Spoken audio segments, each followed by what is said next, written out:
De Felix Verfgroep is een toonaangevende groothandel in verf en aanverwante artikelen. Binnen ons verzorgingsgebied hebben we 15 locaties in de provincies Limburg, Noord-Brabant en Gelderland. En onze hoofdvestiging, hoofdlocatie zit in Uden.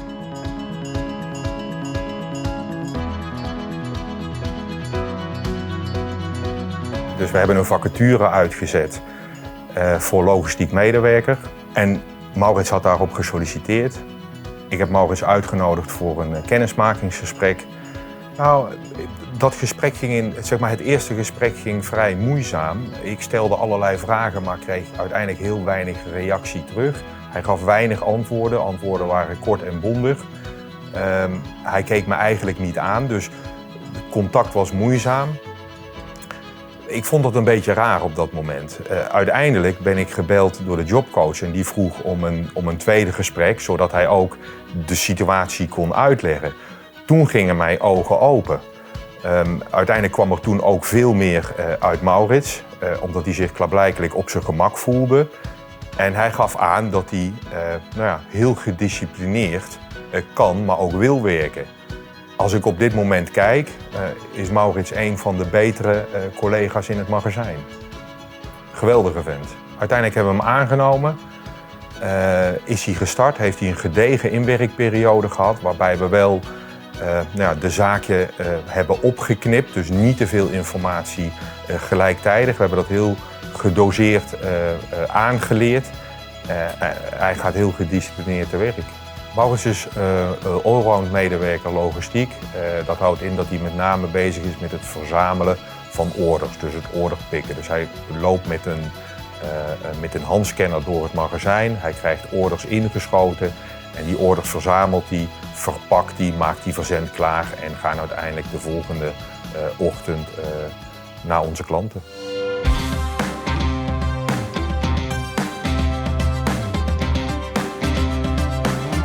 In het begin heeft hij ondersteuning gehad. We hebben een gedegen inwerkprogramma voor hem samengesteld.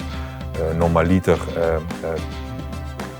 is dat binnen 1 à 2 weken geregeld. Hier hebben we 4 weken voor uitgetrokken. Hebben hem goed begeleid en hij heeft dat proces volledig onder de knie. Wij, dat is met name de teamleider logistiek en een directe collega van Maurits.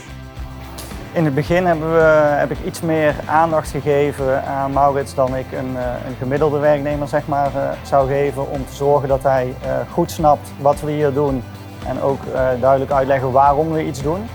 Ik denk als je in het begin een goede basis neerlegt bij een werknemer, dat je daar dan veel langere tijd profijt van hebt. Dan gaan er minder dingen fout. Je werkt wat efficiënter op die manier. Normaliter leggen we dat misschien in 1 of 2 gesprekken uit. En bij hem hebben we dat in meerdere gesprekken uitgelegd. We hebben daar meer de tijd voor genomen. We zien dat bij onze communicatie van verzender en ontvanger moeten we wel aanpassen. Dat niet de boodschap in 1 keer bij hem duidelijk is. En dan nemen wij gewoon rustig de tijd voor. En desnoods nemen we hem even apart en leggen we het hem goed uit en vragen we door net zolang totdat hij de boodschap begrijpt.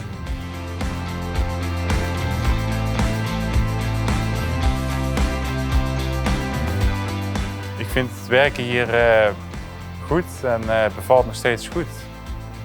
Ik denk dat wat ik het leukste vind aan mijn werk is dat het overzichtelijk is en dat ik weet wat ik moet doen.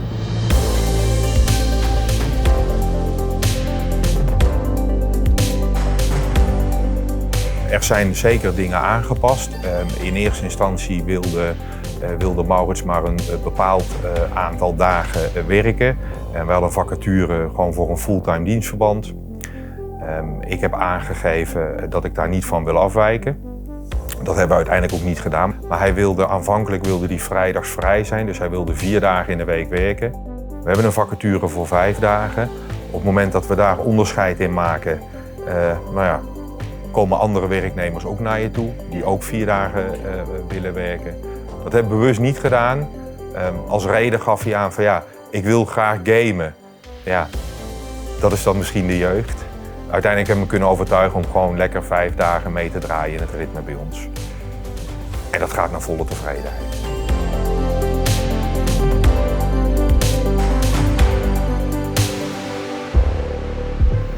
We hebben in het begin ondersteuning gekregen vanuit die jobcoach. Maar dat was met name hoe dat we het beste konden communiceren met Maurits. Ja, dat je de boodschap heel rustig moet brengen en een aantal keer ook moet herhalen. En dat we daar ook de tijd voor moeten nemen. De jobcoach heeft hem daarin begeleid. In eerste instantie kwam hij om de 4 weken kwam hij bij ons binnen en nam hem even apart, vroeg hoe het met hem ging. En nu is die interval die is vergroot. Ik zie de jobcoach nagenoeg niet meer.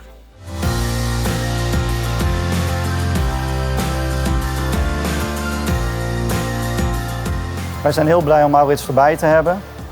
Hij werkt heel precies. Hij weet wat zijn taken zijn en ik heb er weinig omkijken naar eigenlijk. Als Maurits binnenkomt op een werkdag, dan gaat hij meteen aan de slag. Hij weet meteen wat hij moet gaan doen en dat voert hij eigenlijk vlekkeloos uit. Ik denk niet zozeer dat de teamleider logistiek anders leiding geeft aan Maurits dan aan zijn andere collega's. Ik heb wel het idee dat hij er zich meer bewust van is hoe dat hij communiceert. Op wat voor toon, in welke snelheid en hoe vaak dat hij die boodschap herhaalt. Daar is hij zich wel bewuster van geworden. Dat je wellicht meer de tijd moet nemen, maar uiteindelijk als je die tijd er ook in stopt, dat het zich dubbel en dwars uitbetaalt. En nogmaals, zijn productiviteit ligt ontzettend hoog. En ik denk dat anderen in dat opzicht nog iets van hem kunnen leren. Hoe gedisciplineerd hij met zijn werk omgaat. Ja, bij dit magazijnwerk is het vooral belangrijk dat je goed oplet en dat je geen fouten maakt. En Maurits maakt eigenlijk zelden tot nooit een foutje. Ik ben zeer tevreden. Ik zou nog wel een paar Mauritsen erbij willen hebben, om het zo maar te zeggen.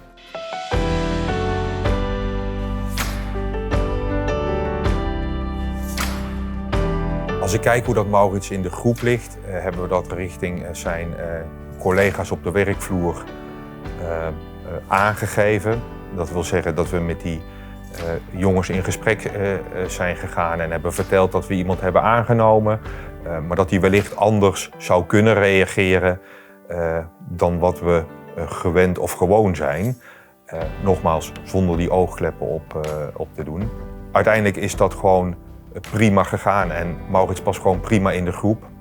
En voor mijn gevoel behandelen we hem nu ook als in ieder ander. Het is niet dat hij een voorkeursbehandeling geniet, alleen de wijze van communiceren gaat net even iets anders. Ja, ik heb hele leuke collega's, vriendelijke collega's, dus dat is wel fijn. Wat ik ervan heb geleerd is dat ik gewoon moet kijken naar wat iemand kan. En niet hoe dat die ander reageert op mij. Of dat hij wel of niet iets terugzegt, of dat hij me wel of niet aankijkt. Maar ook niet moet kijken naar diploma's. Maar uiteindelijk gewoon kijken hoe presteert die persoon op de werkvloer. Dat heb ik ervan geleerd. Dat was voor mij in het begin ook lastig. Ik kan me nog herinneren dat ik door de kantine liep en dat ik hem in een hoekje alleen zag eten. Terwijl zijn collega's aan de andere kant van de tafel zaten. Ik had daar een bepaald gevoel bij en vond dat misschien ook wel sneu. Dus ik heb een kop koffie genomen en ben bij hem gaan zitten. Maar uiteindelijk werkte dat averechts. Ik heb dat verhaal later ook tegen de jobcoach verteld. En die gaf aan van ja, René, dat had je eigenlijk nooit moeten doen. Want die jongen zit rustig zijn boterham te eten en geniet daarvan. En ja, is niet op zoek dat jij daarbij komt zitten. Dat was voor mij ook wel een moment.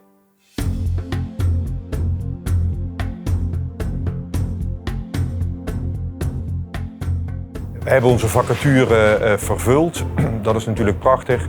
Met een medewerker die ontzettend loyaal en productief is. Dus ja, meer toegevoegde waarde kunnen we niet wensen, denk ik. Op het moment dat we een inclusieve organisatie zijn en we kunnen dat ook aantonen in de markt, zijn opdrachtgevers genegen om voor ons te kiezen. Omdat de markt verandert en door de keten heen wordt het gestimuleerd om een inclusieve organisatie te zijn. Wij kregen geen subsidie voor Maurits. In het begin kregen we wat, maar daarna niet meer. En dat is ook nooit de reden voor ons geweest.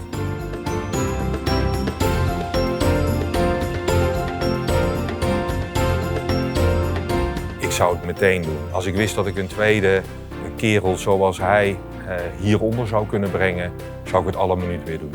Ja, ik denk dat ik andere leidinggevenden dus gewoon aanraad om wel het risico te nemen en ja, meer niet eigenlijk.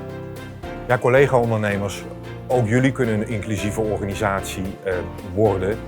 Ik zou zeggen, zet je oogkleppen af voor zover dat je ze op hebt en ga het gesprek aan.